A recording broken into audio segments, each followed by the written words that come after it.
so much for all your calls, all your emails.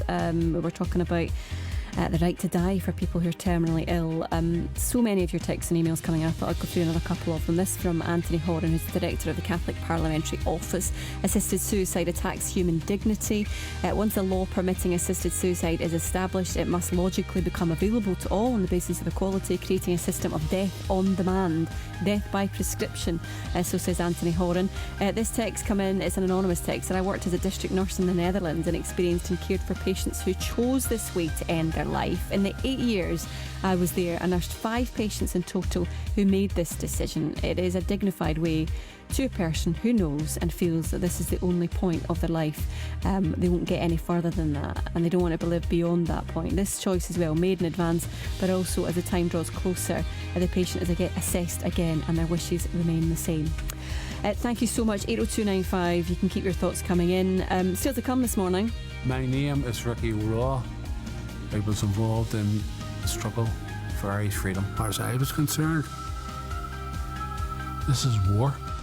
We're going to be finding out about a new series which looks at the conflict in Northern Ireland and hear from a former IRA member on his experiences. Plus, my mum wants me to pay £20 an hour to look after my baby, including fees for late pickups. But shouldn't she be doing it for free? Should grandparents charge to look after your kids? I think a lot of you are probably sitting in your house nodding along saying yes, wouldn't that be nice? Or maybe if you're the parents, you're thinking not a chance. Let us know. Again, 80295, you can text me on that as well. Plus,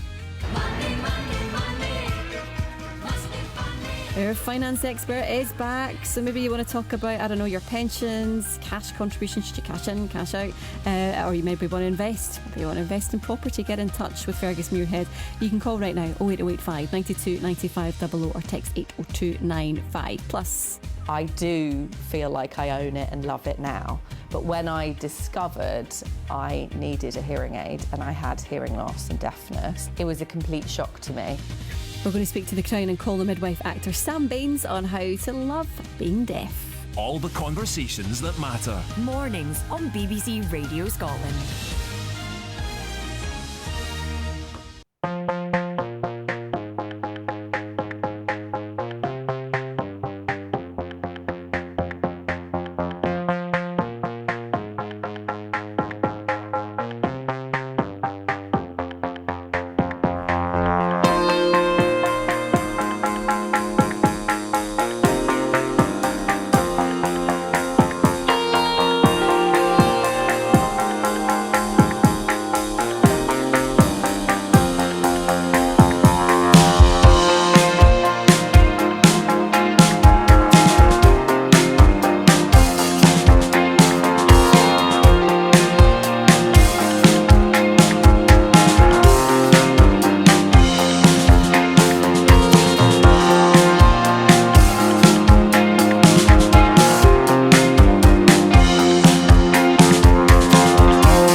good Monday so far. A little bit later, we're going to be talking about paid grandparents.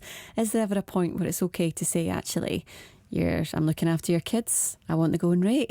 80295. Give me your thoughts on that. Or maybe you do it already. Maybe you think, well, actually, here's a set fee. This is what you do per week. This is what we pay you. Yeah, let me know. 80295 is the best way to get in touch. Now, after a conflict that raged on for 30 years, a new series looks to uncover the scars that remain following the Troubles. The 5-part series will be taking a closer look at how the conflict in Ireland changed the lives of men and women who lived through that ordeal. From stories of surviving to inspiring feats of bravery, the programme hopes to shine a light on this vital piece of history that continues to shape Northern Ireland. We're joined by BAFTA-nominated director James Blumell. Morning, James. Hello. Thanks for joining us. And former IRA member Ricky, who's here to tell us about his experience through it all. Morning, Ricky. Good morning. Thanks so much. I think this is a really important conversation. And James, I think probably the best place to start is what made you want to take part and put this documentary together. What about Northern Ireland was it that you thought, right, this story needs to be told in a different way? Well, I was making a documentary in Iraq about the Iraq War. When I was out there, hearing stories about the Civil War, lots of the language was very similar to the language I heard sort of on the news growing up in the 80s in England about Northern Ireland, and I sort of realised that I didn't know much about it. And yes, I knew the politics broadly, I knew that story, but what I hadn't sort of got any handle on is what it was like for regular people to live through that period, and I just thought that was an error, and could I take the sort of grammar and the tone that I was filmed that the Iraq film was, and put that onto Northern Ireland. Because how do you tell that story from a different perspective, or are you trying to do that? Because a lot of people will remember this as part of the backdrop to their lives through the 80s and 90s and beyond and before, as something that was just continually on the news, that maybe they didn't have something that they were directly affected by this. So how do you tell that story to engage today's audience? Because a lot of people, even younger people right now, won't remember a time where this was happening. Well, I think the way that we've tried to do it is to ignore the sort of the usual suspects that get to tell this history, which is the politicians and the decision makers. We feel like we've heard what they've got to say, and they're not going to say anything really very different. And instead sort of put the focus on regular people that were living with the consequences of those decisions. And there's a big cross section of different contributors within the film. People that were involved in the conflict, unwittingly or wittingly sometimes. And we've spoken to sort of people that were in paramilitaries on both sides that had a very sort of active role, but as well as people who are complete passengers in this, and we're just trying to sort of have some semblance of a normal life, which is an important thing to remember, that at the same time that there was this conflict going on, there was an undercurrent of normality, or at least an attempt to have that, teenagers being teenagers, and it's important to reflect both of those realities. And Ricky, you're part of this story, telling from your own perspective. What about what was happening in Northern Ireland at that time? What made you want to share that in this documentary? Well, initially I was a bit reluctant to be involved, because I've been involved in documentaries before, and they didn't always reflect what I believed were my views. But James was very persuasive, and so was Sean, his assistant. So between the two of them, they persuaded both myself and my wife Bernadette to be involved, and I was comfortable in the knowledge that what I was going to say wasn't going to be distorted and was going to be reflected in the programme. And it appears, I haven't seen it all, but it appears that that's been the case. I'm quite happy with the first episode, at least. haven't seen it all, as I say, but Yeah. I'm quite happy to have been involved. Right, tell us the story then that you've got to tell, because it was your involvement with the IRA started at quite a young age. Talk to us about how that happened, sort of pre 1968, wasn't it? And the involvement with you and your family. Talk to us about that. Well, my father was a Republican, and so was his whole family, all his brothers and sisters, during the 1940s and also in the 1950s, and he'd been interned on both occasions without trial.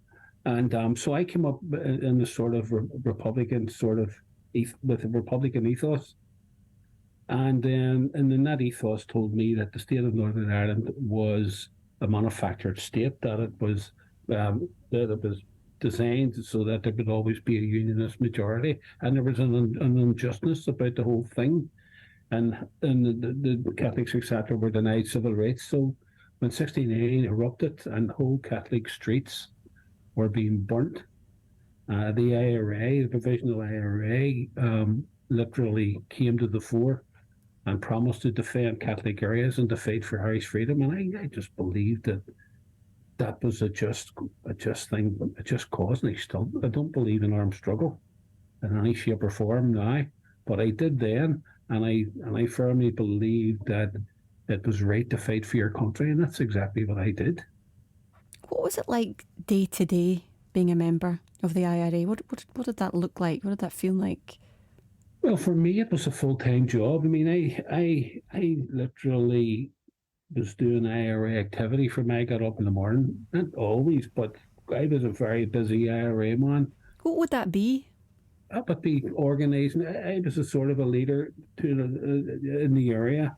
That would be organising activities. I'm not going to go into the activities. Let's just say they were a bit illegal. But I'd have been organising activities. I'd have been sorting people out, sorting out weapons, etc. All of the stuff that comes with running an IRA company. I'd have been doing all of that, and that was almost a full-time job. And as you mentioned, your wife Bernadette's part of the programme as well. You had, you fell in love, got married, and she had no idea about the other part of your life, had she? Oh, well, she knew I was in the IRA. She knew I'd been in the IRA. I mean, I wasn't one of these IRA people who people didn't know about. I was interned. I just turned 17 when I joined the IRA, and I just turned 18. I was interned on the prison ship Maidstone in Belfast Vault, and I got out of there, and I was re-interned again in 1973 until the end of 1974. So it wasn't as if I was hidden. It was well known that I was in the IRA, and I was a fairly well known IRA volunteer. And so she did know that I was in the IRA. There was an understanding. It was never really voiced in definitive terms, but there was an understanding when we got married that I would leave the organisation, and I didn't. And I mean, that was, I'm not saying it was a deception, but certainly if I'd have been doing the right thing, I would have. But I was a very, very committed Republican. I was absolutely convinced that the British Army and the British state had no right to be in any part of Ireland, and that every Irishman had the right to take up arms to get them out. So it wasn't just as easy for me to say, guys, I'm away, cheerio. And I didn't really leave the area. And after I got married, I had a period where I wasn't actually active because, I asked for leave and I got it. So, but I... But it led you to jail, and inevitably, and you were, I guess, part of a group of people who wanted your voice still to be heard. Bobby Sands was part of that group, and you were in your own way deciding how to make that protest. Tell us about what you did and about that time. Well, in 1976, the British done away with special category status. This was in the prisons. This was a status that IRA people and loyalists enjoyed it as well. where they were given, they're allowed to wear their own clothes and didn't have to do prison work, etc. It was virtually prisoner of war status. And they done away with it in 1876. I was caught on a bank robbery in 1877, and later on that year, when I was sentenced to get sentenced to 8 years, I was sent up to the H blocks, and by that stage, the blanket protest was a protest by Republican prisoners, whereby we refused to wear the prison uniform, which we called the monkey suit. We refused to wear the monkey suit and refused to do prison work. And I joined it, and after a while, we escalated the protest. We were locked in our cells 24 hours a day. We didn't come out, and that was it, just locked away. And then after a while, we escalated the protest into a dirty protest. This was actually, there was a guy in Scotland done this, a guy called Jimmy, oh God, I forget his name, but he was Jimmy Boyle. Jimmy Boyle. The idea actually came from him, from Jimmy Boyle, and it was Bretton Hughes, the Darky Hughes, who was the OC of the prisoners, who came up with the idea, let's have a dirty protest. So we started soiling our cells. We didn't leave the cells. We put our excreta on the walls. We put our urine out the door. We refused to wash, to do our teeth, to do anything. And the stench was atrocious. And the cells were filthy. And then we endured that for 3.5 years, during which we were absolutely battered by the screws. I mean, we were just battered left, right, and centre. But we stood our ground. There was always 300. It was called as the 300 Spartans. Screws did, the prison officers. And we stood our ground, and then eventually it led to the hunger strikes and to the 10 hunger strikers dying, and for political status. And part of this, James, I guess, listening to Ricky's story is why you wanted, I'm assuming, to tell these stories that we've read about different things before, but hearing it firsthand from someone who was part of that is important, I guess, and such a strong message and riveting listening and viewing, James. Yeah, I think there's value to be got from hearing first-hand testimonies. There's wisdom to be learned, and I think also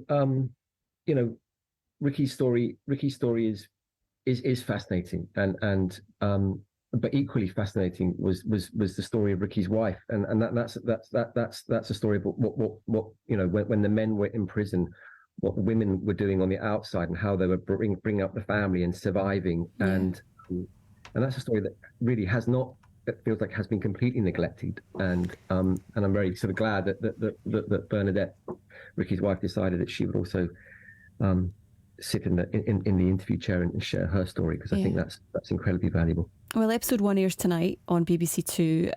Thank you so much, both of you, for taking the time to speak to us. Good luck with it all. Thanks so much. Thank you so much. Thank you. That was James Blumell there, the BAFTA-nominated director and former IRA member, Ricky, telling us his story. It is 10:25. We are big boys on fan, Susan. No, I wasn't. I'm sorry. Don't apologise. Join me, Mark Nelson, for the show with loads of laughs. We were singing No Matter What, which ended up being our biggest song of all time, but I'd never sang the lead vocals on this song, and if I'm honest, I didn't know the lyrics. There's plenty of twists and turns as well-known names share their good and bad tales. Carol Smiley was kicked out of Mainster. That was the funniest one. I was never in it. For being too clever. The good, the bad, and the unexpected. One of the guys goes, look at all those giant cargo planes over there, and he starts taking photographs. And I said, man, you're in Russia at a military airbase. You don't take photographs. Fridays from 1:30 on BBC Radio Scotland, or listen now on BBC Sounds. You're listening to Mornings with me, Connie McLaughlin. Still to come. My mum wants me to pay £20 an hour to look after my baby, including fees for late pickups. But shouldn't she be doing it for free? £20 an hour. I wonder what the late pickup fee is. We'll find out a little bit later. Should grandparents charge to look after your kids? We'll be getting into that thorny subject shortly.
Got something to say? Text 80295. Standard message rates apply. Mornings on BBC Radio Scotland.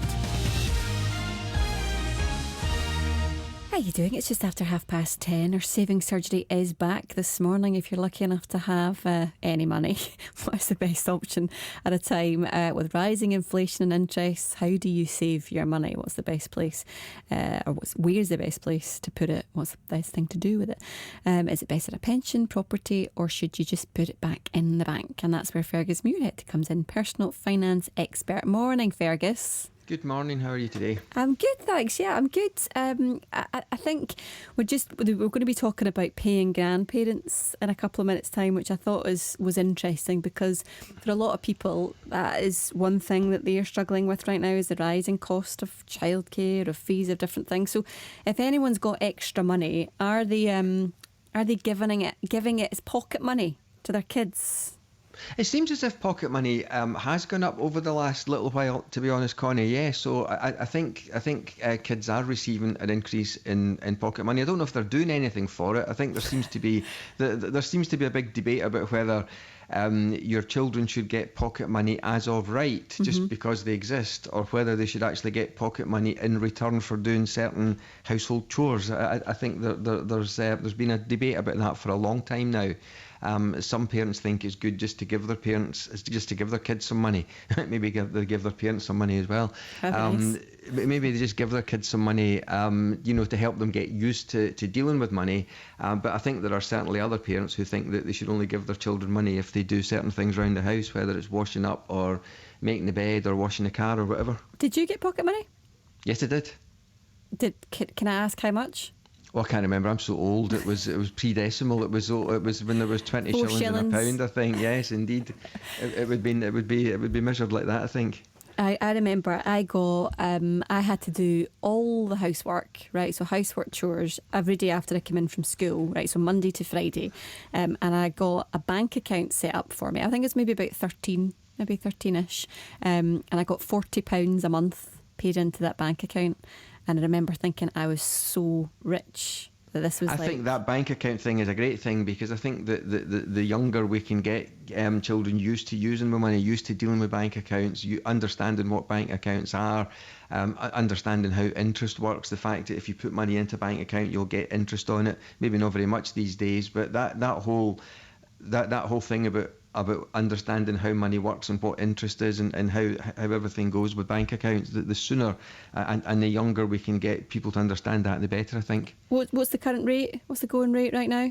For what? For pocket money? Do we know? I think it varies. I think it varies depending on what part of the country you're living in and what kind of parents that you've got. But I think I saw that there was an increase by about 10% last year, which is more than a lot of people are getting for working, and maybe up to about £330 a year, something like that.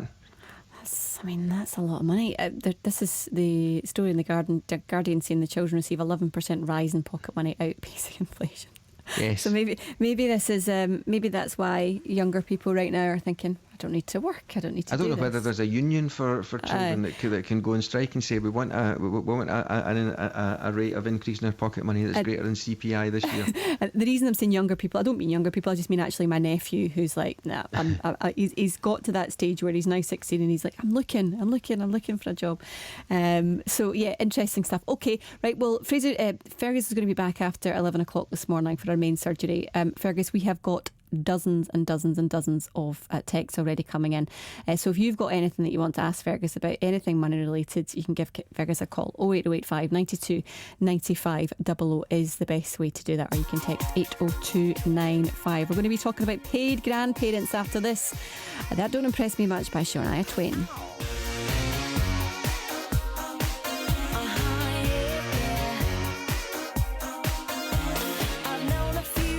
Who thought they were pretty smart, but you've got being right down to an art.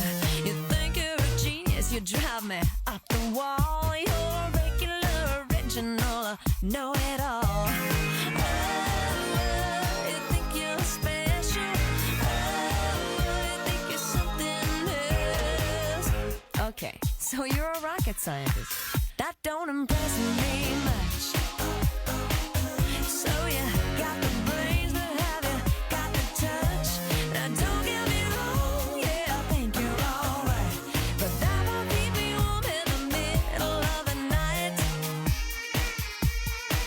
that don't impress me much.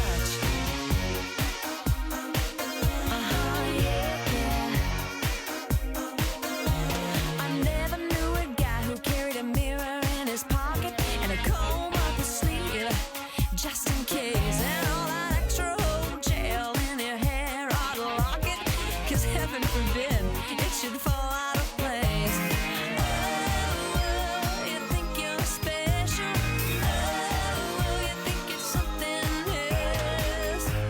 Okay, so you're Brad Pitt. That don't impress me much. So you got the looks, but have you got the touch?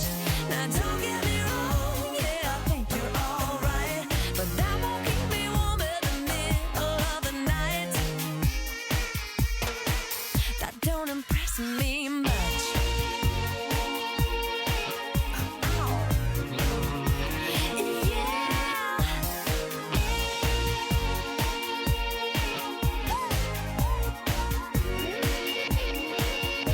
You're one of those guys who likes to shine his machine. You made me take off my shoes before you let me get in. I can't believe you kiss your car goodnight. Now come on, baby, tell me, you must be joking, right? Oh, you think you're something special. Oh, you think you're something else. Okay, so you got a car. That don't impress me much. So you got the moves, but have you got the touch? Now don't get me wrong, yeah, I think you're alright, but that won't keep me warm in the middle of the night. That don't impress me much.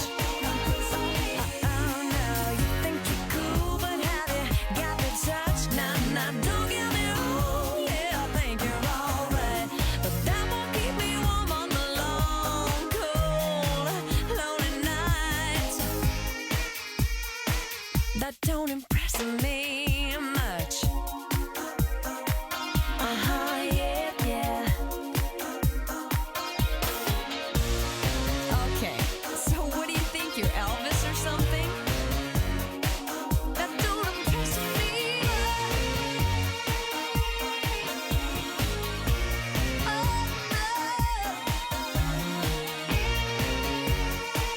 That don't impress me.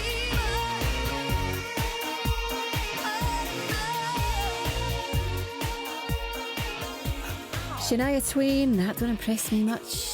38 minutes after 10. Now, with the soaring costs of childcare and pocket money, by the sounds of things, if Fergus's chat's anything to go by, many people are turning to the grandparents to help out with caring duties. But is this something that we take a little bit too much for granted? And should we be compensating grandparents for their time? Mum and Dad, if you're listening, turn your radio off right now. Recently, a post on Reddit went viral as a mum lamented that her child's grandmother refused to care for her baby unless she was paid £20 per hour plus late fees. So, is grandparental childcare taken for granted, and should they be charging? Joan Burney's here, grandparent of two. She's a former agony aunt, of course, and columnist. Morning, Joan. Certainly you shouldn't be paid for looking after your grandchildren. We missed you there. What did you say, sorry? I said, I don't think you should be paid for looking after your grandchildren. Okay, we'll get to this in a second. Ian Dick's also here, dad of three and coordinator of Dad's Night Group in Glasgow. Morning, Ian. Good morning. And Candice Holdsworth, who's a writer, commentator and mum of two. Morning, Candice. Morning. Right, Joan's already laid out her stall. She thinks absolutely not. Is that right, Joan? Yeah, I mean, you either do it or you don't do it, if you see what I mean. You can say no, but if you're going to do it for free. If you can't do it, because I think some people forget that grandparents are now much older than they used to be. It used to be quite normal to have grannies in their late 40s, early 50s, but now grannies are more likely to be in their 60s and their 70s, and they can't do it much. You can say no, but what you don't do is put your hand out and say, give me 20 quid an hour. Can you say no, though? Because then surely you've got a bit of the old guilt trip of, oh, what do you mean you don't want to look after your grandchild? Surely it's a pleasure for you. You would be desperate to spend your time looking after my child. I had the guilt of the working mother, and then I had the guilt of the working grandmother. You work your way through it, you find an accommodation, but the one thing you don't do is ask for money. Right. Ian, how key and essential have grandparents been for childcare for you?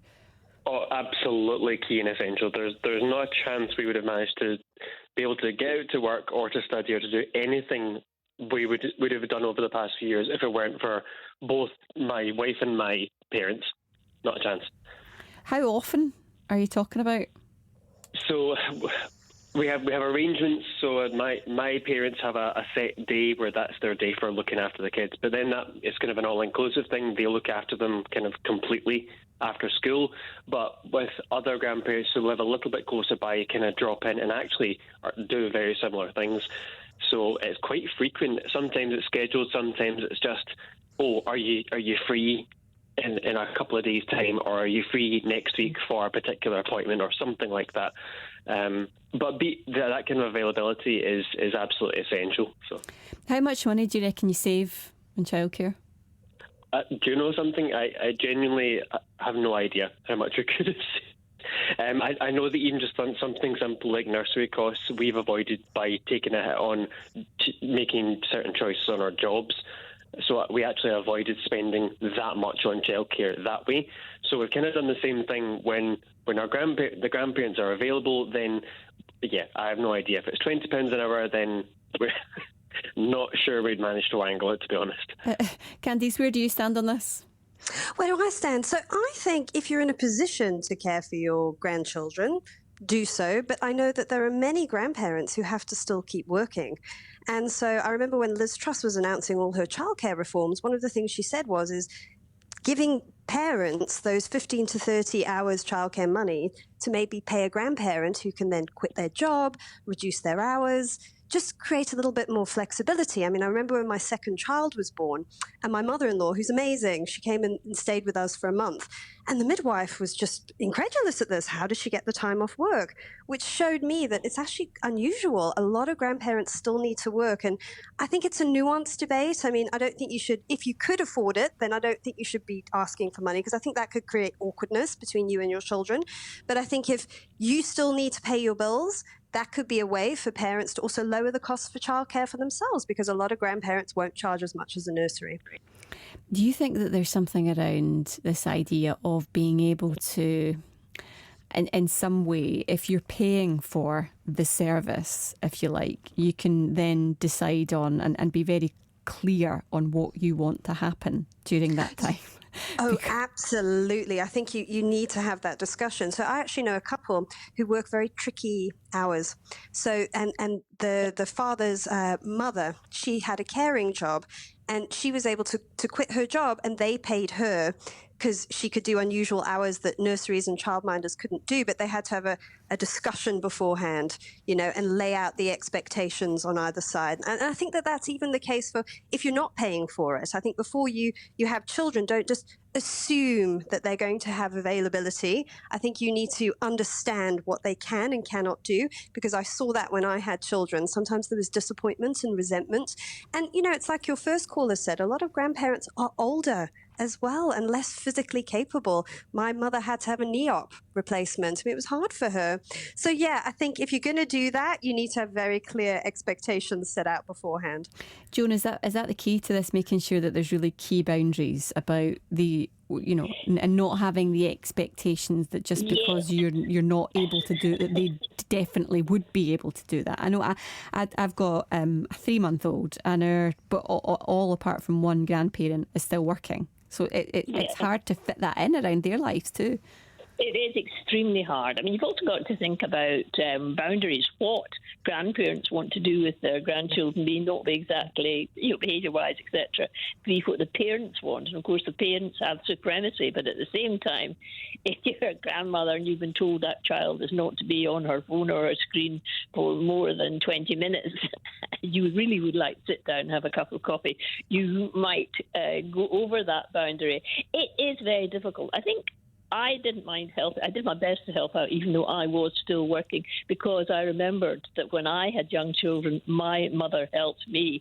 And so it's just a generational thing. You hand it down. You think, I couldn't have worked without my mother, I have to be honest. And although my daughter-in-law and son could have worked, I think me being able to stand in as I did the amount of time I did was helpful.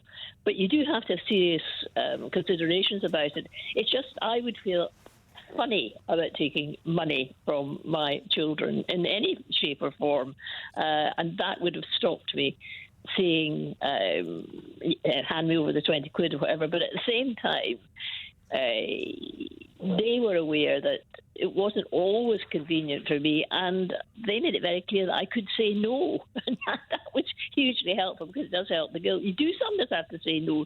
Sometimes your own life has to go on. Your own working life, your own personal life has to go on, even though you're helping out. It's a very, very tricky situation.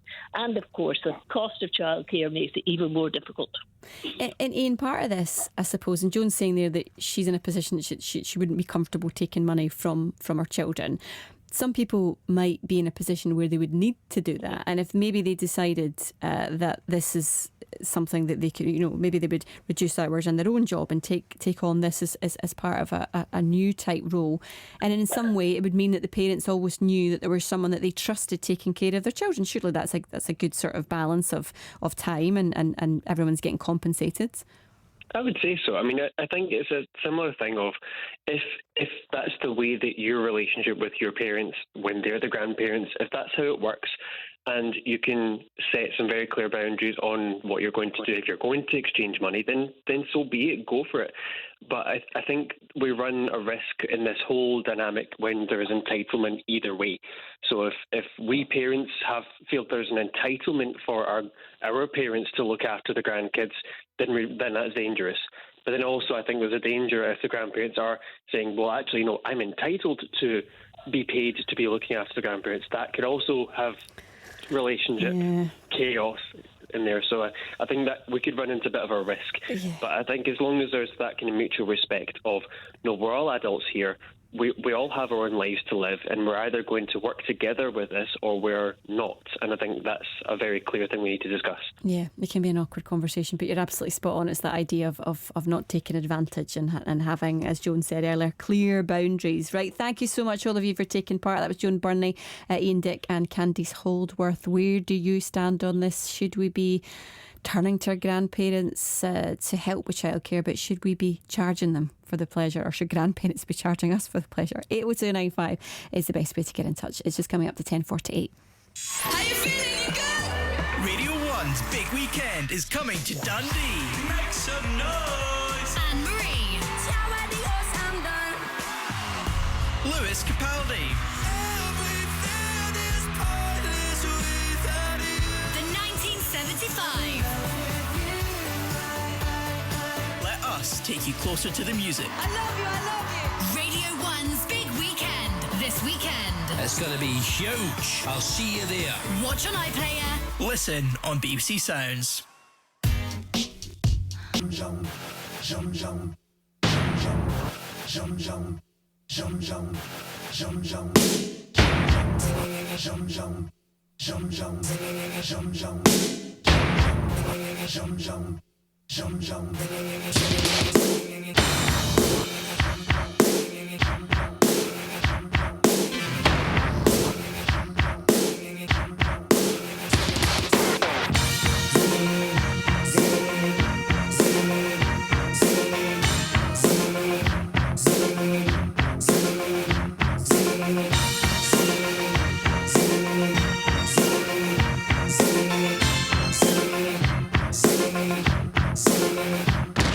Sitting with the thinker, trying to work it out. It's a traffic jam of the brain, makes you want to scream and shout. Presidential party, no one wants to dance. Looking for a new star to put you in a trance. Let's go all the way. Let's go all the way. Yeah. Let's go all the way. Working in a factory,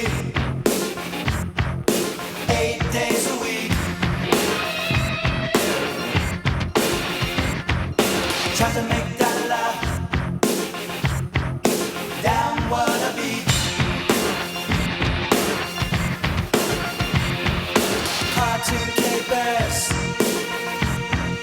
having a reality. Rich man, poor man, living in fantasy. Let's go all the way. Let's go all the way. Let's go all the way.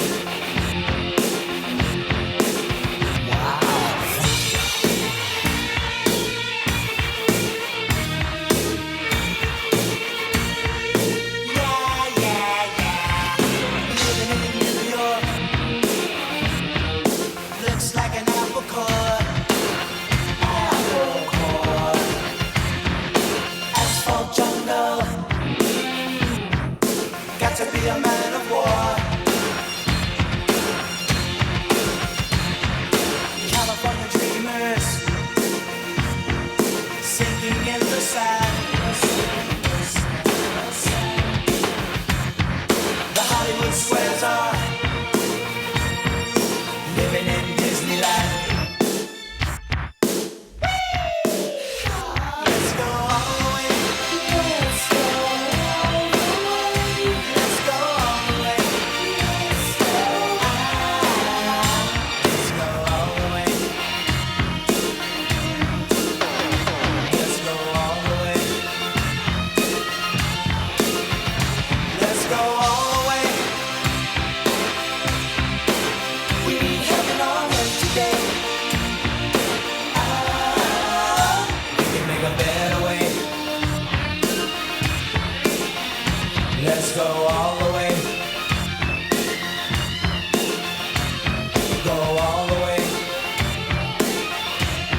Let's go all the way.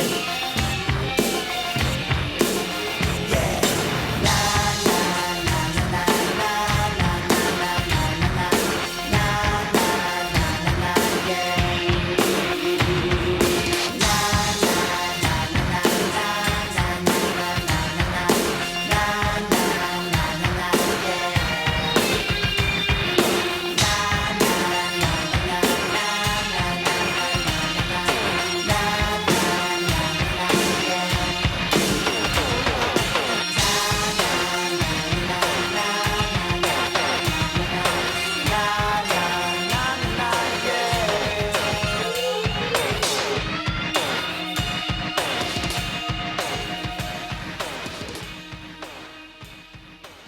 Ed Sheeran and Sing. It's 10:51 here in BBC Radio Scotland. It's Monday and it is this time of the show that we talk about all things tech. I'm happy to say our tech experts, Carrie Marshall and Louise Blaine, are with me this morning. Morning to both of you.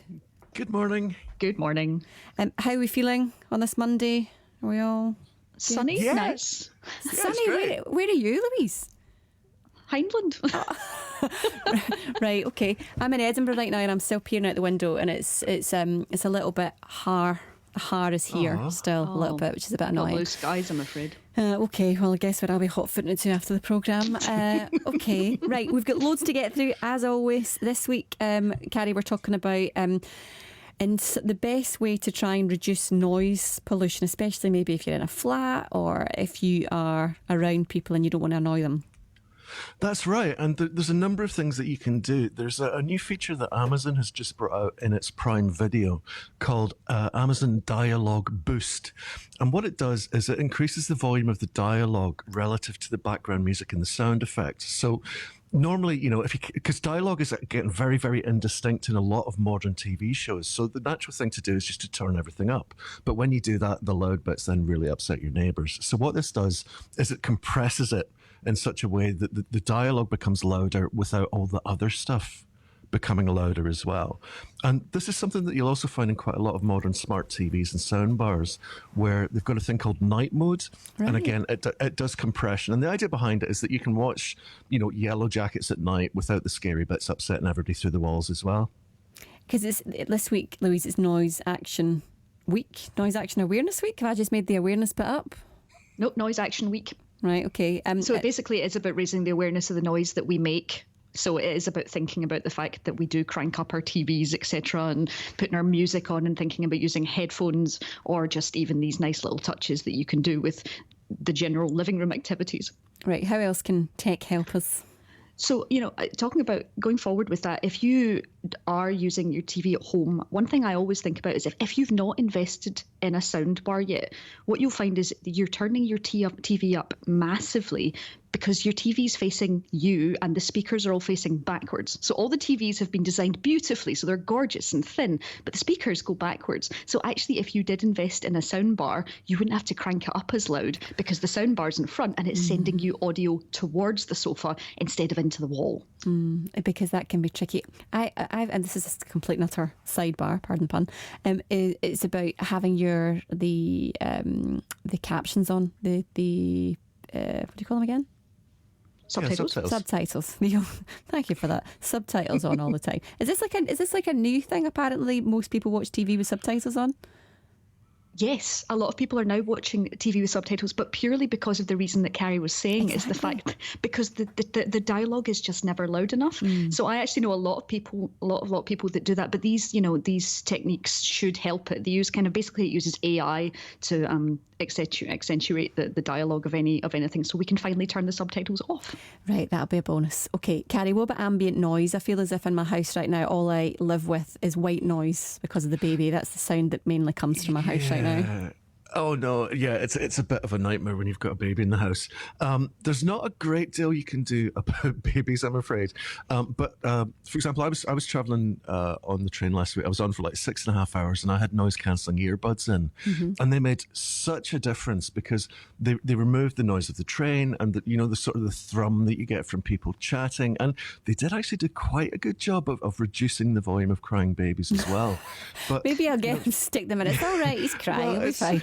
It's not a bad idea. But the real benefit here is not so much that they reduce the background noise, but that by doing that, you don't need to turn what you're listening to up so loud. So like, I was listening to podcasts and I could hear them fine without having to rack the volume right up. Because the thing about having particularly earbuds in, because they're so close to your eardrums, is if you have them too loud for too long, they can do damage to your hearing. And hearing damage doesn't repair itself. So when you lose it, it doesn't come back. And, I've been playing in bands for like 20-something years, so my hearing is absolutely ruined. So I'm a bit of an evangelist about this. And one of the things you can do as well, if you have a smartwatch, such as an Apple Watch, they have got noise level monitoring. So they can actually give you an alert if the ambient noise around you, for example, if you work in a really loud office or a really loud warehouse or something like that, it can actually tell you if you're reaching levels that are potentially going to damage your long-term hearing health. Yeah, I'm very conscious of that because I sit along a lot of the time, like right now, with headphones on, so close to your ear. And Louise, I suppose that's the interesting thing that we're seeing right now with the development in technology and things like hearing aids for people. Well, yeah, actually, that's kind of one of the best offshoots of this. The lines between really expensive proprietary hearing aids and actually cheaper, smarter earbuds it's getting quite blurry, actually. So the AirPods Pro, they've even got a conversation enhancer that can actually focus your hearing on one person in a noisy environment, which is amazing. And in the US, the FDA has just approved over-the-counter hearing aids from companies like Sony, and that's likely to sort of massively reduce the cost of hearing assistance. Suddenly, if it's companies like Sony or Bose or Apple that are making them, suddenly it's not going to cost thousands of pounds for something you can just stick in your ears and hear properly. So it's actually very exciting. What about this as well, Carrie? A couple of weeks ago, I think we spoke about the potential for AI to be able to clone our voices, which is frightening for a lot of different ways. But there could be a little bit of a positive spin on this bit of tech. Yeah, there could be. The cloning has had quite a lot of bad publicity because we've seen like voice actors basically being asked to sign contracts that would give film studios the rights to their voice in perpetuity for AI to use. But Apple has just announced a feature that's coming in the next iPhone operating system, which will come out in October, called Personal Voice. And what it does is it analyzes your voice, and it's designed for people who are losing their voice, so people that are perhaps going to have some sort of surgery that could put their voice out of the equation. So people that are at the risk of losing their ability to speak will be able to create a synthesized voice that sounds just like them, that they can then use from text to speech when they're communicating with their family and friends. And I think that's a really beautiful use of technology, because it's helping people deal with a situation that is very, very distressing for an awful lot of people. Yeah, and nice to hear something sort of positive around the AI side of things, because I think there's a lot of fear still from a lot of people. Louise, I had to say to you, remember the other week we were talking about getting boosters for your Wi-Fi? Yes. Did you fix it? Changed my life. Amazing. Honestly, like this. TikTok in action. This is it. This is honestly, because Carrie, I don't think you were there that week, but we were talking about this idea of trying to change ways that you could boost your signal. I know this is like, seems pretty obvious, but I'm a bit of a technophobe, and that for me was, I didn't realise you could just go out and buy these things on your own. Yep. Brilliant. Yep. That's Hey, fantastic. presto. I did it.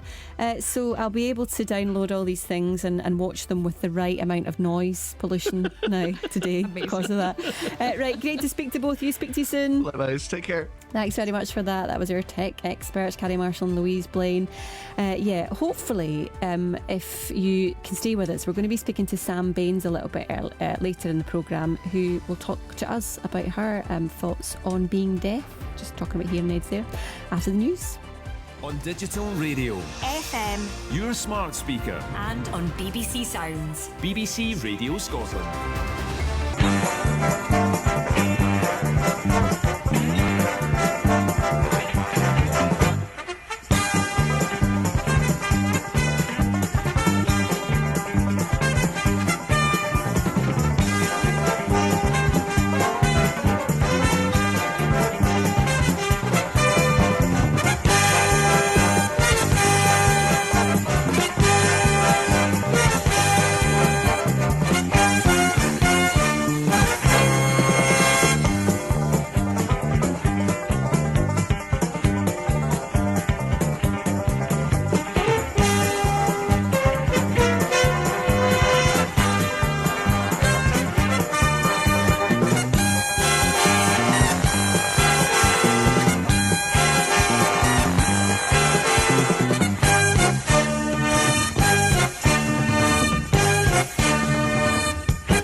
You're listening to BBC Radio Scotland with me, Connie McLaughlin. Still to come between now and noon. Our finance expert is back. If you've got a question relating to your finances, get in touch now. Our expert Fergus Muirhead is waiting and standing by. You can call him at 08085 92 95 00 or send him a text on 80295. And I do feel like I own it and love it now. But when I discovered I needed a hearing aid and I had hearing loss and deafness, it was a complete shock to me. we're going to be speaking to the Crown and the midwife actor Sam Baines on how to love being deaf. And after this dramatic stoppage time goal, Davison is free in the area. It's Lauren Davison and scores! Glasgow City have stunned Rangers right at the end. what an end it was to that title race yesterday. We're going to talk about the importance of never giving up. All the conversations that matter. Mornings on BBC Radio Scotland. Maybe if you're a Celtic fan or a Rangers fan and you're a big fan of the SWPL, then you might be feeling a bit rubbish this morning. But if you're a Glasgow City fan, that's not going to be the case. We're going to talk about that and have the saving surgery after this from the Spice Girls. It's Who Do You Think You Are?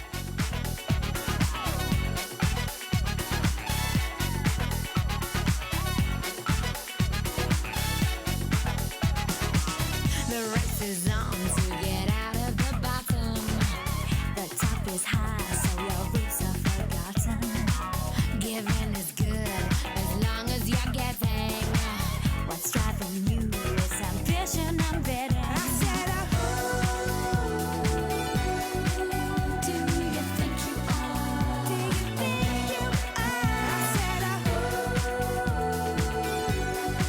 some kind of superstar. You have got to swing it, shake it, move it, make it. Who do you think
Who do you think you are by the Spice Girls? It's just coming up to 10 past 11 here on BBC Radio Scotland. It is that time of the week we're going to be talking about savings. If you've got money, what's the best thing to do with it? It is your chance to ask our expert. If you've got a finance question, whatever it might be related to, maybe you want to start saving, maybe you want to know where to invest or budget a little bit more for your retirement, Fergus Muirhead is here to take your calls. 08085 92 95 00, or you can send a text on 80295. Fergus, we've got lots and lots of people who are desperate to speak to you, but I want to just ask you first of all about these 100% mortgages. They're back on the market again. It's been quite a long time since anyone's been able to access deals like that. Yeah, the 100% mortgage is back on the market, partly as a response to the difficulty that lots of first-time buyers are finding in saving enough money, getting enough money together for a deposit to buy their first house. But, you know, we kind of saw the problems that 100% mortgages created last time they were available. So I'm hoping that this time building societies will be slightly more circumspect about the way they use 100% mortgages, and the people that are allowed to, and it sounds terribly prescriptive saying the people who are allowed to have 100% mortgages, but they do come with some dangers, and it's just important that people understand the dangers before they actually borrow 100% of the value of the property they're buying. What would you be talking about interest rates right now if you were having a 100% mortgage? Somewhere north of 5%, I would think. 5, 6, 7%, yeah.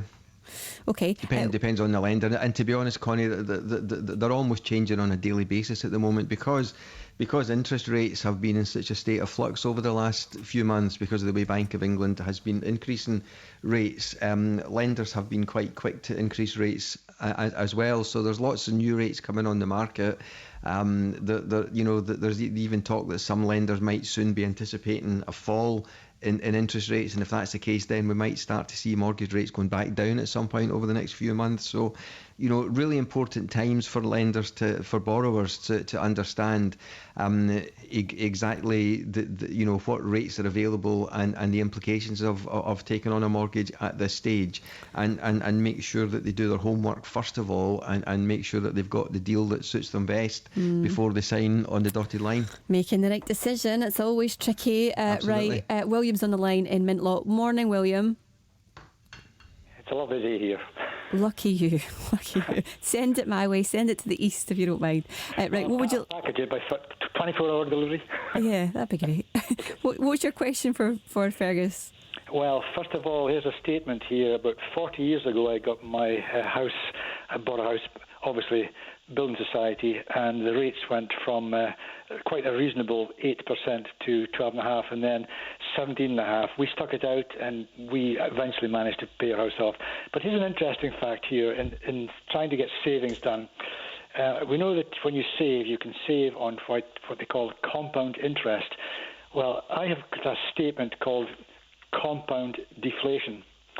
That means that if you have £1,000 in the bank and the rate of inflation is, say, 5%, the following year your money is only worth 980, and then the following year only worth 900, and the following year only 800, all the way down to the fifth year when your real value of your money is worth less than £500.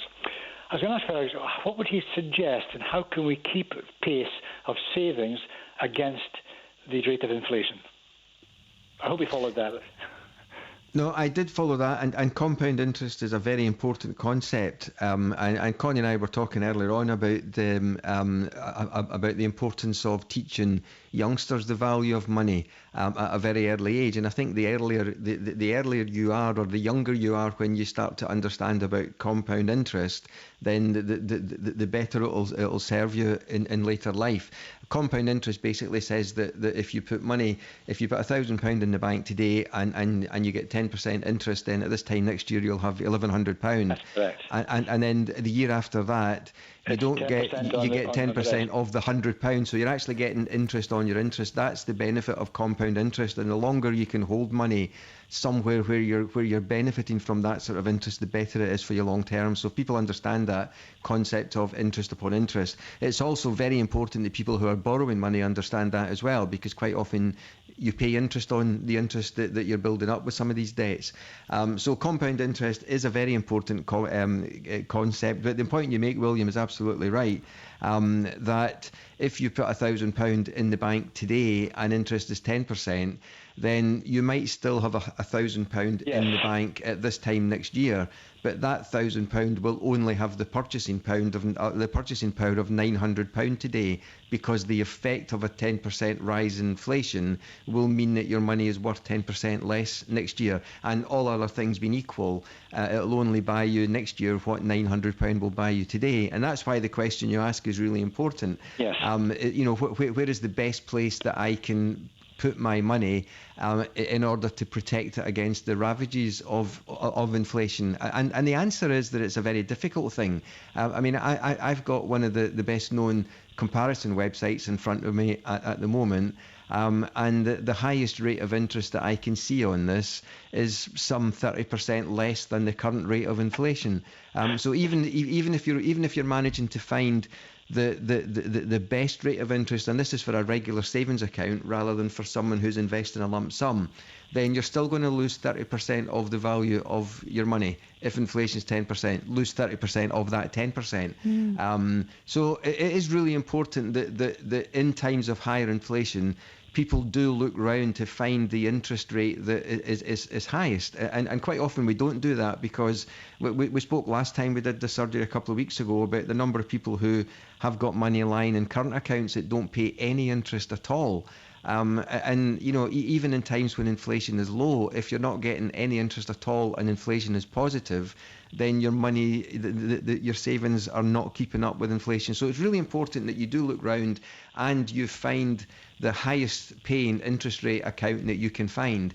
And if that means that you move your money from time to time, then you do that.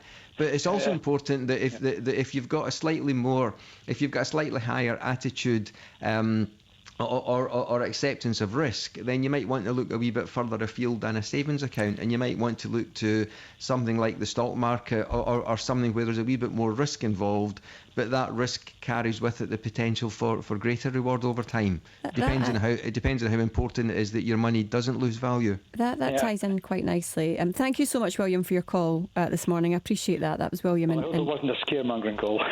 No, that's appreciated. It ties in really nicely actually with this text that we've had from someone else saying, I've got £500 a month. I want to know the best way to invest in anything. Where would you say the best place to invest that is? Well, again, but back to what I've said a minute ago, it's about finding the highest paying interest rate that you can. So, for example, I'm looking just now, and I'm not looking at the detail to be fair, but regular savings accounts, the highest annual rate on this particular site I'm looking at is 7%. The highest 1 year fixed rate is 5.01%. And the highest kind of easy access account is 4.25%. So there's a big difference between 4.25% and 7%.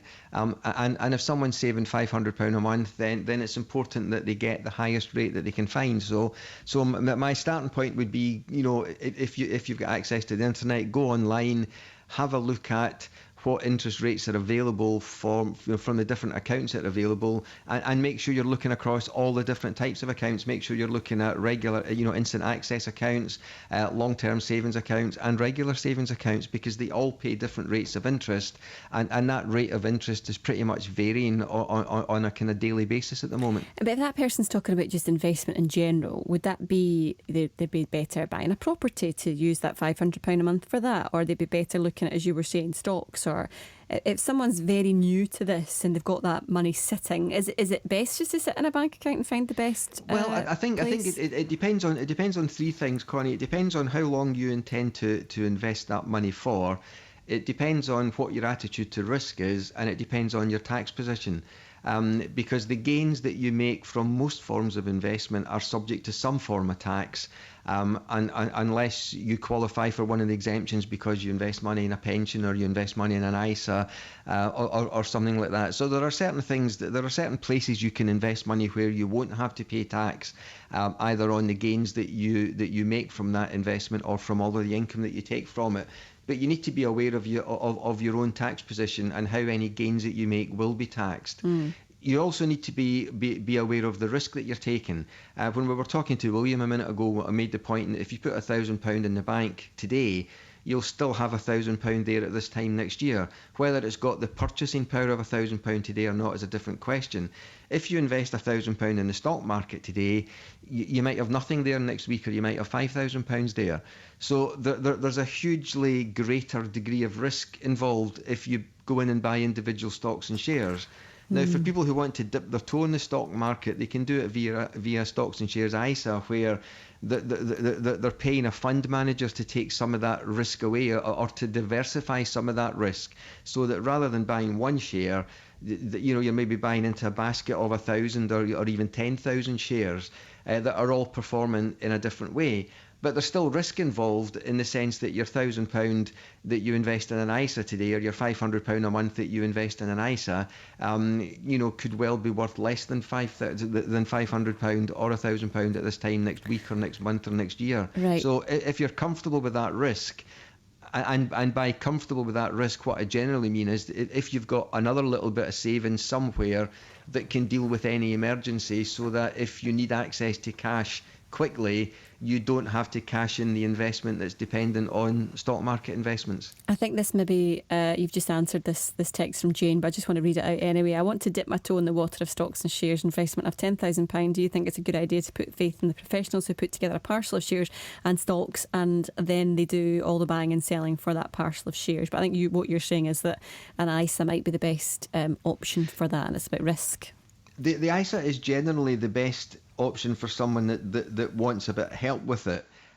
If you want to take the risk yourself of going in and buying some shares online, then you can do that. But be aware that you can go in and spend £10,000 on shares today, and tomorrow they could be worth £5,000. And once you've pressed that button and bought the shares and paid £10,000 for them, you've got no control over what's going to happen to them tomorrow. There are lots of people make lots of money doing that, because they go in and they buy shares in the morning and they sell them again at night when they've grown in value, because lots of shares move up and down during the course of a day.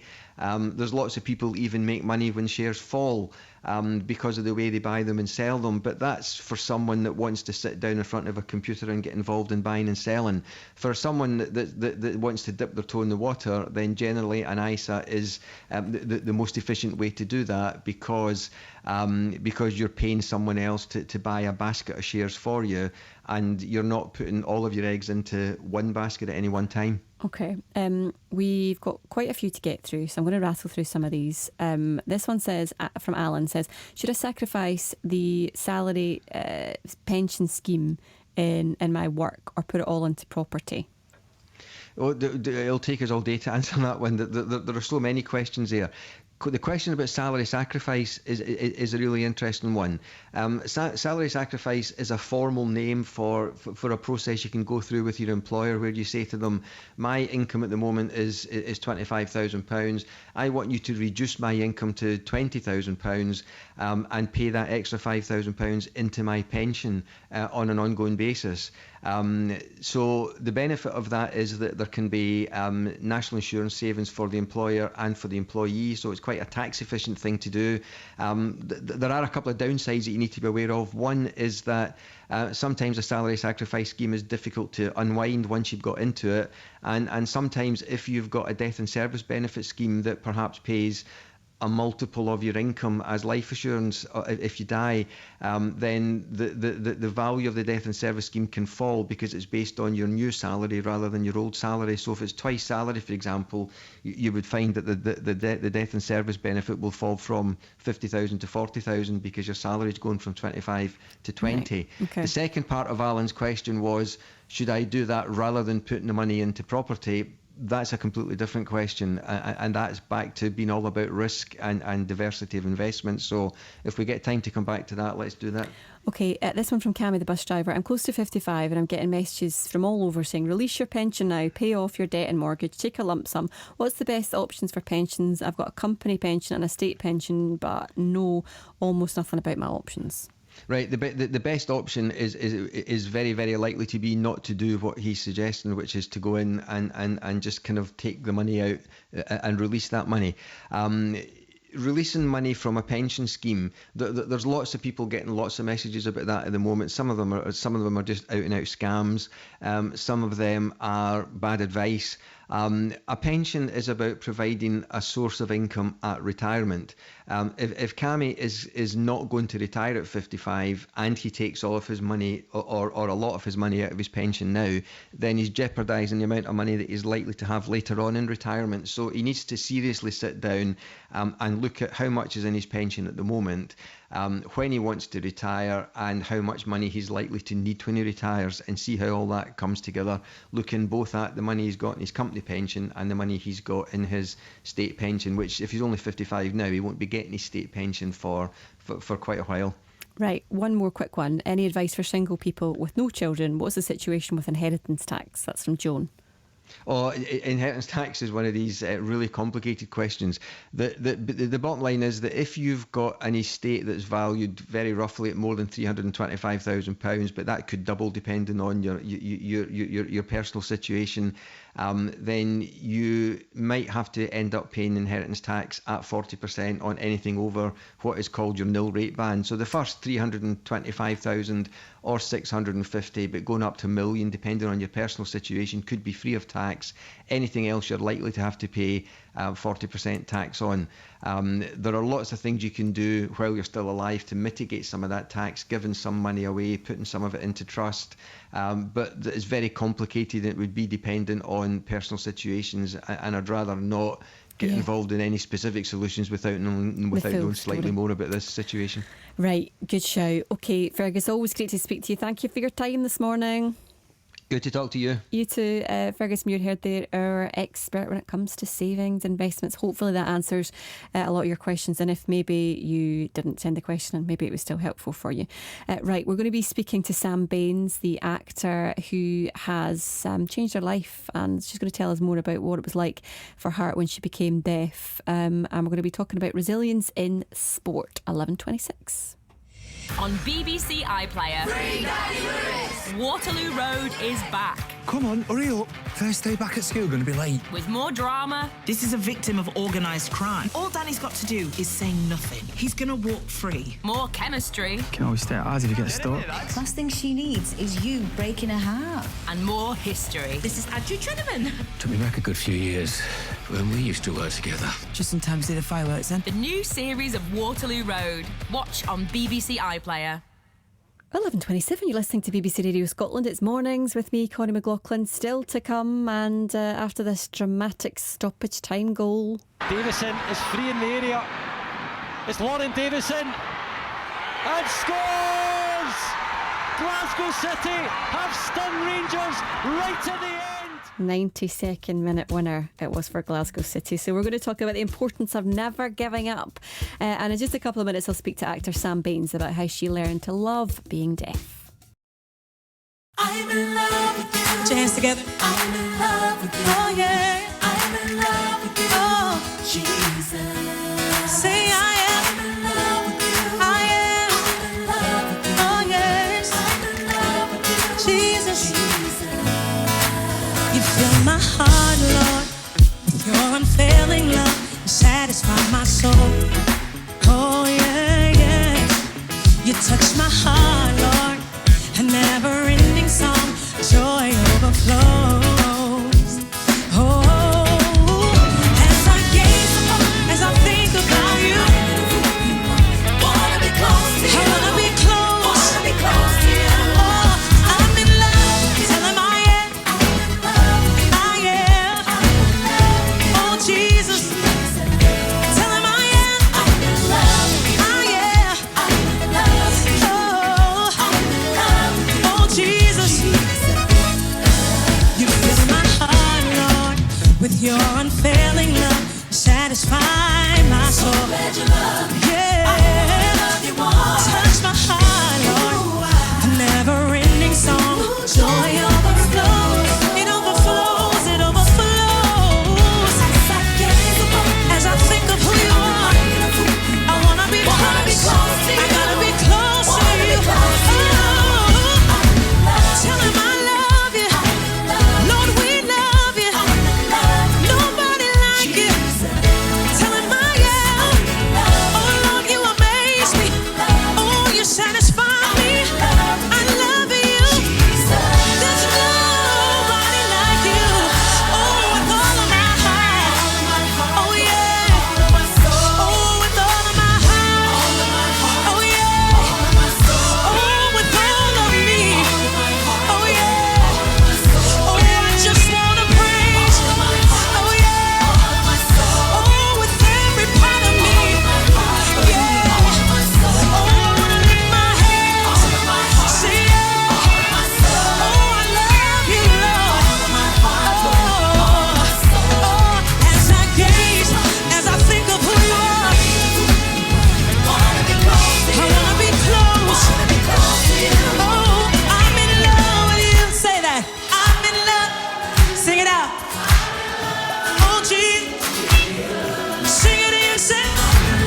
Thank y'all so much for coming out.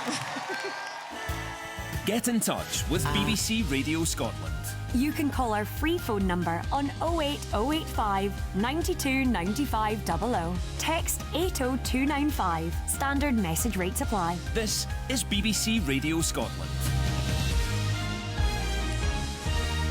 It's 11:32. It's Connie McLaughlin with you mornings. Today I'm going to be here until midday, and then it's lunchtime live this morning with Andrew Black. Morning, Andrew. Morning, Connie. Lots happening on the programme today, including a story that's just broken in the last few minutes, that the prospect of an early by-election in the Westminster seat of Rutherglen and Hamilton has moved considerably closer after the sitting MP Margaret Ferrier lost an appeal against being suspended from the Commons, and that's after she breached COVID rules. So Westminster Standards Committee recommended she should be suspended from the Commons for 30 days. That proposed ban is now expected to be endorsed by MPs. Elsewhere on the programme, junior doctors in Scotland have been offered a 14.5% pay rise, and this comes after they voted to go on strike earlier this month. So we'll hear from junior doctors themselves to gauge about whether or not they're likely to accept this offer. We'll hear from the Health Secretary too.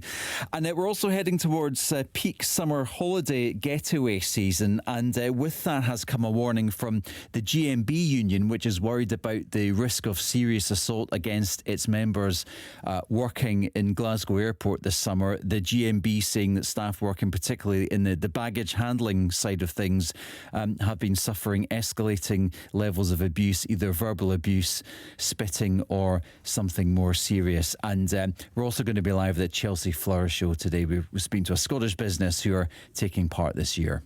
Fab. Look forward to that, Andrew. Thank you for that. Lunchtime live just after me at midday this afternoon. It is 11:33 now.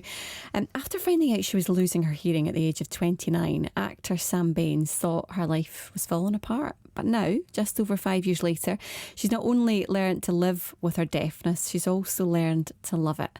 And her new book, Living with Hearing Loss and Deafness, but also a guide to loving and owning it, aims to help others do the same. And Samantha joins me now. Morning, Samantha.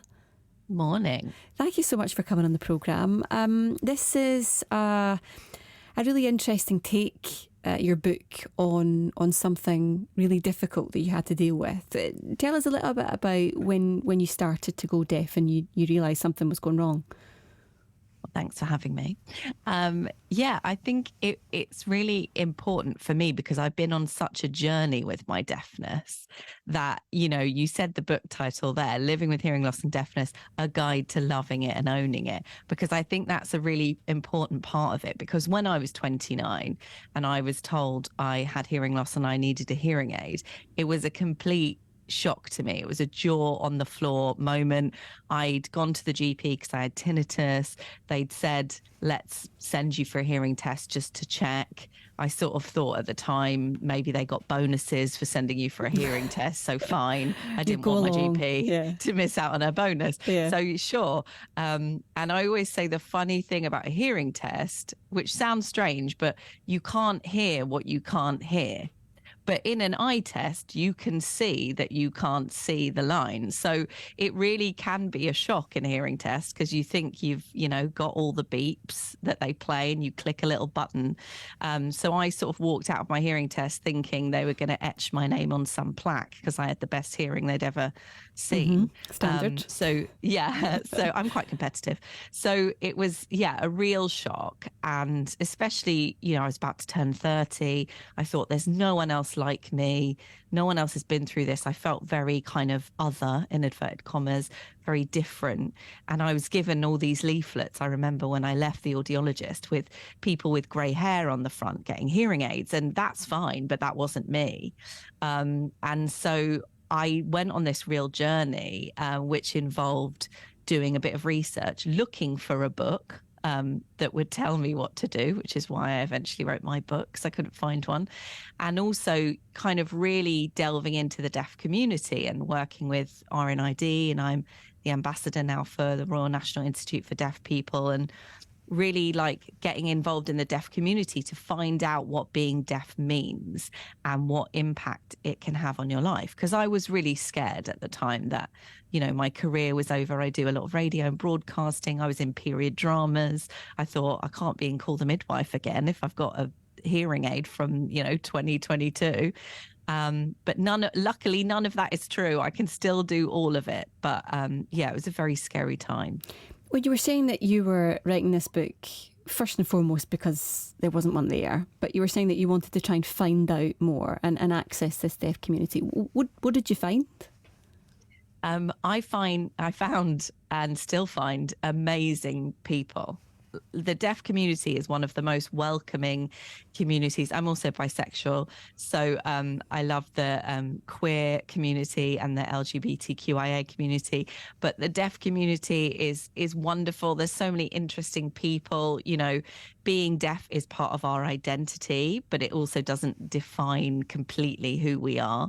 And there's so many skills there. I learned BSL, British Sign Language, which is an incredibly emotional, expressive language. It is legally recognised as a language now in the UK since last year, and it has a completely different grammatical structure to English. So it really is a language with its own culture and heritage. And I think being able to talk to other people about my experiences, other people who've been through it, other people who were born deaf into deaf families, and hear different experiences has really helped me begin to kind of learn more, but also find a real pride in my deaf status. And also just find out stuff like I can get a third off travel with a disabled person's rail card because I have a hearing aid. Like practical, useful stuff. I love a discount. The practical stuff is important too, I would definitely say. When you're writing your book, who were you writing it for? Was it for people who were in a similar situation to you? Was it for the deaf community, the hearing community? What was in your mind? I think I was writing it for me when I was told that I had hearing loss and I needed a hearing aid, and all these things that I wanted to discover, like terminology. Now I call myself deaf with a lowercase d. And at the time, I didn't think I was allowed to be deaf because I almost felt like I wasn't deaf enough. I can still hear some things. My hearing aid helps me in certain environments. I lip read. I didn't know British Sign Language at the time. I was like, oh, am I allowed to be part of this community? And I've learned that I absolutely am. And there's a whole chapter in the book on terminology. And some people prefer to be called hard of hearing. Some people say hearing loss. Hearing impaired is generally a term that we like to move away from because it's quite a historical term, and the connotations of the word impaired aren't very nice. I don't see being deaf as impairing me in any way. I think society disables me as a deaf person by having so many things that are based on being able to hear to just get by every day, like the train doors beeping before they're about to close. The amount of times I get stuck in train doors because I can't hear the beep. So I don't see my deafness as an impairment. I'm happy to be part of the disabled community. It's an invisible disability. But yeah, it's society that disables us rather than our individual disabilities. And it's all these things you don't think about, like the practicality of that, like, being able to hear the train doors or being able to hear announcements or different things like that. I was really interested to read what you'd said about whenever people who can hear asking you, like, how much can you hear? This obsession with just like, what does it sound like? And what's that been like? And what's dealing with other people been like in this sort of process for you? Yeah, it's been interesting. I mean, I wrote the book for me back then, but also I think the book is for people with full hearing to read. And, I've been asked some strange questions. I've been told some strange things when I tell people that I'm deaf. And I kind of hope that other deaf people can just hand that person my book and maybe flip to the chapter. What sort of things have people asked you or said to you? That you can broadcast on the radio. Anyway. Yeah. You don't look deaf is a common one. And I'm like, oh, I don't. And actually, deaf people are very attractive. Like Halle Berry is deaf in one ear. Niall DeMarco, he won a modeling contest reality TV show in America. So maybe they were saying I'm not attractive enough to be deaf, which is that harsh, what you took from that? sure. Yeah, that's what I took from it. So yeah, you don't look deaf, you don't sound deaf, which is talking about the deaf accent, which we call it in the deaf community. And really having a deaf accent is not based on your level of deafness. It's based on, how you developed your oral language, whether some people like me became deaf later in life and have a deaf accent, whereas I don't. So it really doesn't, that's not a measure at all of your level of deafness. But yeah, people are really kind of obsessed with what I can hear, what I can't hear. And it's actually quite an intimate question, asking someone that. It's I was saying the other day, it's like someone goes to the doctor and you're like, oh, sorry, I just had a doctor appointment, that's why I'm here. And you saying to them, oh, what happened at the doctor's? It's what are you there for? Yeah, you wouldn't really ask, unless you knew the person really well, you wouldn't really ask that. So, I've had someone ask to try on my hearing aid. Right. Which was interesting. Also, it goes in my ear. I might have a bit of earwax on it. It's possibly not the nicest thing. Not most hygienic. No. So yeah, just quite strange things. Or people will also quite often do the what joke, which I would really advise anyone not to do. Which is when I say I'm deaf, and they go, "What? Yeah. Get it?" Yeah. And I think I can make that joke because that happens to me in my life, but sometimes not being able to hear is quite isolating, and asking people to repeat themselves 100 times a day can be so tiring. And standing up for yourself and your own accessibility needs time after time, every time you meet new people, I think that gives me a little bit of a license to make some jokes about it. I am a comedian as well, so comes with the territory. Yeah, I was going to ask about that actually, about I guess this part of your life and stand up, and also the acting part of things. Well, how in any way has this affected your job? Has it helped it for the better? What's it been like? Yeah, I think when I was first told by the audiologist that I needed a hearing aid, and I was kind of new to my deaf journey, as I call it, which I realise is very like Davina McCall Big Brother, but it really has been a journey. I really thought that my career was kind of over. As I said, I thought, I'd just done Call the Midwife and The Crown, I think it was. Two firm favourites for me, by the way, just putting that in. Oh, well, love it. I want to say thank you, but it's totally not up to me. I just turned up and said some funny things. Just take it. Thank you. So obviously, I was doing quite well at the time in acting, getting jobs is doing quite well in acting. So I thought, oh gosh, no one's going to hire me, especially for a period drama, if they can see a modern hearing aid. And actually recently I filmed something that was set in the 80s, which is Alan Carr's new sitcom, which I think is out next month on ITV. And, I was able to be open. I had a hearing aid that I lip read, and they kind of backcombed my hair, did a nice 80s bouffant style over to one side, which covered my hearing aid because my hearing aid was modern. So it didn't go with the 80s, which meant I could still hear. And the director, came out from behind the screen when he wanted to talk to me so I could lip read. And it just felt so nice, because for a long time I was so scared that I was going to lose my job that I just didn't tell people anything, which meant that I was constantly struggling and trying to hear and not being able to hear. And obviously when you're being directed by someone, it's kind of crucial that you hear what they're saying. Yeah. But I'd just be sort of nodding along and doing what I think I thought they said. And stand-up wise, I did stand up for a good sort of 7-8 years, and I love making people giggle, make them smile at the very least.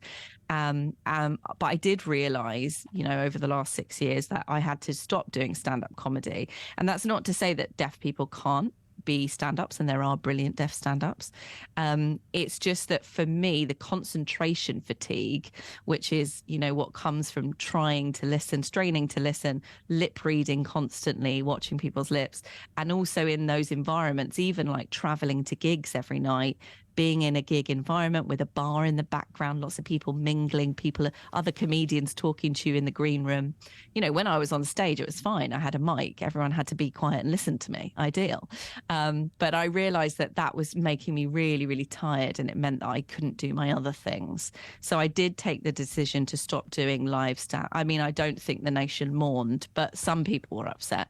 I did take the decision to stop doing stand-up and maybe just be funny in other areas, like writing radio a book. programs, like interviews like this. Yeah. Good. Right. Well, I'm glad you've decided to keep doing that. I just want to ask you finally, before I let you go, about this idea of whenever going back to that point in your life when you were 29, right, and you'd just been given that news. What would you say to that Sam now, given all the stuff that you know now, and as you say, the journey that you've been on?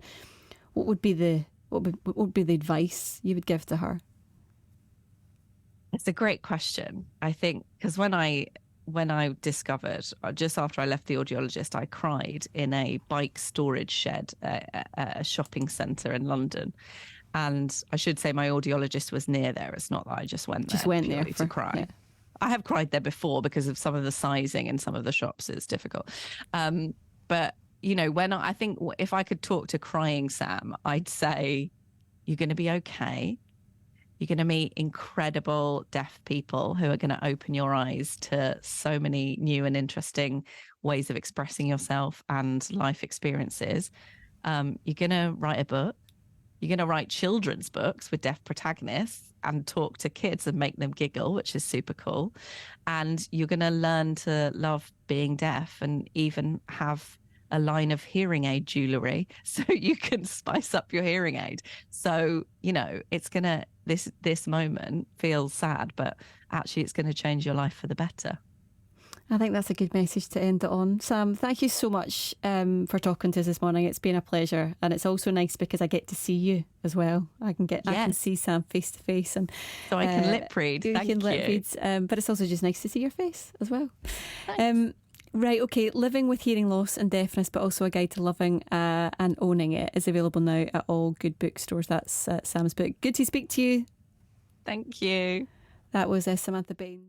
Actor and author.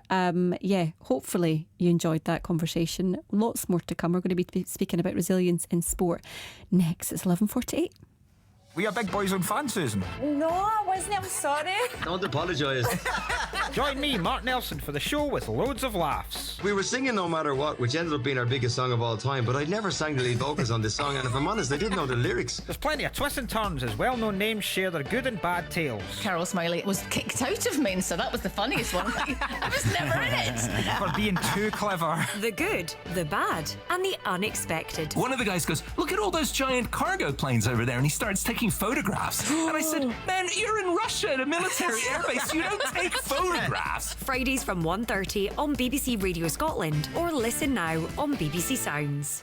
It's just coming up to 10 to midday. Don't worry, Kay's going to be back tomorrow with you from 9 o'clock. She's going to be joined by property expert Brian Gilmore, who will be on hand to answer any of your questions you've got about housing, buying, selling, anything else. Plus, could a change in the law put an end to violent and disruptive passengers on flights? And after new research reveals humans were kissing 4,500 years ago. I don't know if that's a surprise or not. We're going to find out the significance of a little smooch. But we're going to be talking about last minute victories before we do that on the programme. After this, from...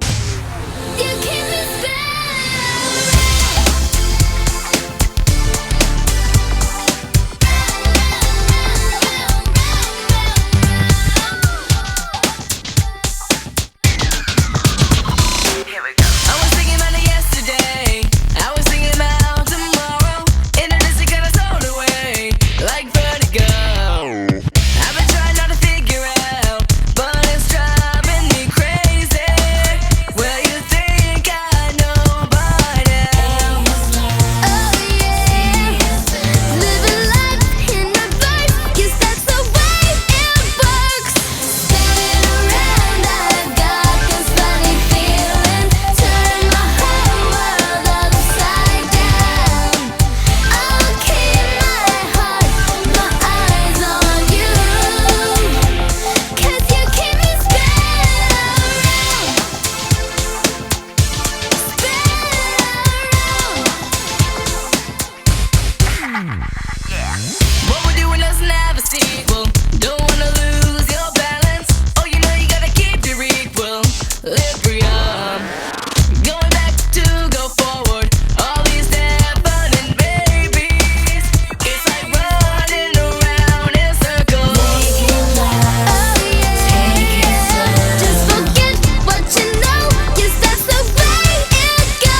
end.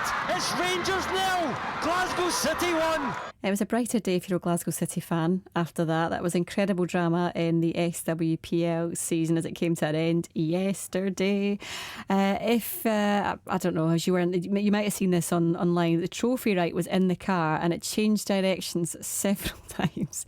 Celtic thought they'd won it, then it was Glasgow City, and then it was a glass gas winner from them. 92nd minute to earn Glasgow City their 16th title ahead of both Celtic and Rangers. Celtic second, Rangers third. So when time is running out like that, right, and a defeat is potentially in sight, how do sports people keep going?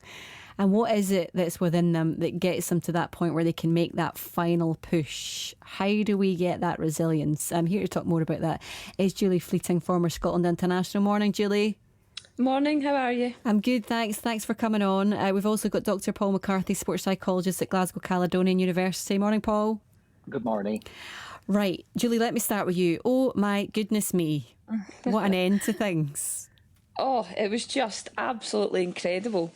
Even going into the game, the fact that we still had 3 teams who could potentially lift the trophy at the end of the game, that in itself was drama. But the game, just the way both games unfolded, it was just, what an incredible end to a brilliant season in women's football in Scotland.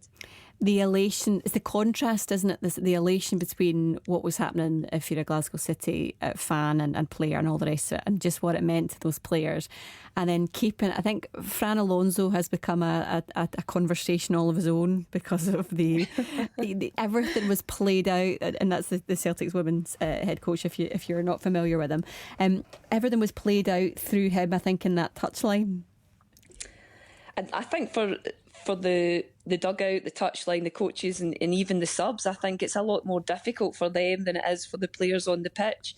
I think you're more focused when you're a player, but I think the touchline, I mean, 2 very contrasting coaches in terms of their style on the touchline is Leanne Ross and Fran Alonso. They couldn't be more Massively. different, but it was so exciting for all of the teams, and you feel really sorry for Rangers and Celtic, the efforts that they've put in to push Glasgow City all the way to the very last minute. It's just been, they've just created a really exciting season for everyone, and credit must go to all of the clubs. Paul, what's going through players' heads in situations like that? Because the tendency would be that you are getting so close to the end of the game, right? From a Glasgow City perspective, you're thinking, oh, there's no chance, we're not going to do it now, it's too late. How do they get to that point where they just keep pushing on? Yeah, and it is quite interesting because there'll be physical exhaustion, mental exhaustion, and a short amount of time remaining. And the calculations for a lot of people are, I have all these stressors around me, how do I cope? And a lot of the coping actually comes from training, being around others, living in a good environment, training in a good environment, learning to master and control the challenges that you experience on the pitch. So what we actually see in the last few minutes is the ingredients that have been put in over the last year and many years before. And what turns out in the end, yes, is there a little bit of luck involved? Of course there is. But typically what you see is a concerted effort from an awful lot of people to make that last bit look as it did yesterday. Julie, can you remember times where maybe it doesn't necessarily have to be as dramatic as that, but the times you thought, right, this is, we're so close to something, but that you're struggling to see an end in it, but you got there? Yeah, I think though when you're on the pitch, your mentality is a bit different. You try and make sure you focus on the game itself rather than the meaning of it, the kind of occasion. And I think for players, the best players can do that. And in Glasgow City, they've got an experienced side. So when it was coming into the latter part of the game, you had a feeling that experience could really pull through from them, not just in Leanne Ross, who has been involved in Glasgow City for so many years and been so successful, but that filters through to our team as well. And as a player, it is just about trying to focus on the game itself. They must have been caught watching though, surely. They must have known what was happening. They absolutely would be, and as he gets towards the game, watching it myself, you're thinking one of these teams is going to need to go for it. They're going to need to then start to commit numbers forward. I think that's what happened in the game, because Rangers were certainly left short at the back when City broke and Lauren Davison managed to keep her composure. But as a player, absolutely, you do feel the time ticking away, but it's about staying mentally strong in those moments and seeing if you can get your team over the line. And Paul, just a final point on this. Surely it's that point where you say, right, I don't want to ever give up, but I need to know my limits. How do you balance those two things? Yeah, and it's right. It's trying to understand where does my effort go and where is it best placed. And part of that actually is a lot of it is away from the games. It's in the training ground. It is establishing a set of standards for yourself and an identity that reflects that this is the kind of player I am. I work hard, I'm disciplined, I'm organised, so that when the pressure is on in the last couple of minutes into injury time, that I'll do my job the way I've been asked to do. And I guess we see the fruits of that out on the pitch, but it's all on the training ground and the preparation all the years before that make it happen. I know we've spoken about this loads, Julie, and I feel as though we need to get past this, great advert for the game and all the rest of it. But it really was. The numbers, the crowds, 15,000 I think at Celtic Park and 8,000 I think it was at Ibrox. It was unbelievable to see that many people and the excitement surrounding the games. I think this season the product that women's football have produced on the pitch, even the game, the quality in the players, it's phenomenal to see the journey that women's football have been on, and the credit to the players that this season they've just been outstanding, and it's just been such an exciting game. Hopefully all the fans that went to watch, my own kids included, will be absolutely hyper about the next season and desperate just to go and support whatever team it is, and really try and pull the game even further forward. Indeed. Right. Well done to Glasgow City. Thank you so much for that. That was Julie Fleeting, former Scotland international, and Dr. Paul McCarthy, sports psychologist at Glasgow Caledonian University. That's all from me this morning. Kay's back tomorrow.